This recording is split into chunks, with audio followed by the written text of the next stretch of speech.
delivery and setup fee, and like we're just gonna make this work for your wedding. And she's like, okay. She's so appreciative, and she's like, I am gonna call the venue because for how much money I'm paying, this is ridiculous. She tells me how much money she paid, and I'm like, oh, this is ridiculous.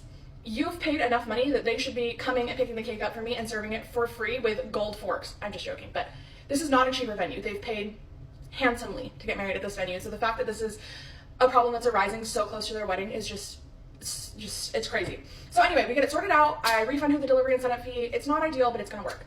Shortly after, I'm assuming she calls, shortly after I get a phone call from a venue manager, and it's the manager of this venue. No idea how she got my number. She is being kind but very firm. I'm also being kind and very firm. We're going around in circles about how I'm not going to assume liability for this, and how she's not going to take it out of the vendor agreement. It's just how it is, and we're just going around in circles.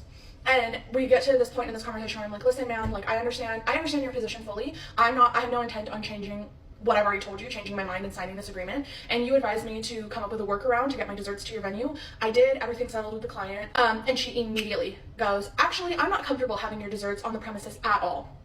And I'm like, okay, okay, all right. And I'm like, well, my client's already paid in full. Her wedding is very, very, very close. I came up with a workaround, like, and she's like, nope, we have the right to refuse vendors on our premises. And, I'm just not comfortable because you won't provide a copy of your liability insurance. And I'm just like, okay.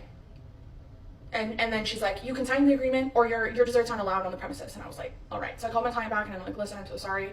I don't see another way around this, short of lying. And I was like, but I don't think that that's something you want to deal with on your wedding day, is that she like investigates the desserts. And, I just don't think that's something you want to deal with. And I was like, and she just starts crying. And she's like, we don't have money for another cake. I know like this isn't your fault, so you shouldn't refund. And I was like, no, I'm refunding in full. Like I'm already processing it. I'm just so sorry. I don't know how you're going to find someone new so close to your wedding. And she's like, this isn't your fault, like this is the venue's fault. I feel so badly, like this just really is sucked all around. And I'm like, in the back of my head I'm like, yeah, it does suck, and it does suck, but it sucks the most for her. So she's like, I'm gonna have a word with the venue. And I just told her, I was like, I just feel like it's not there's no point at this point.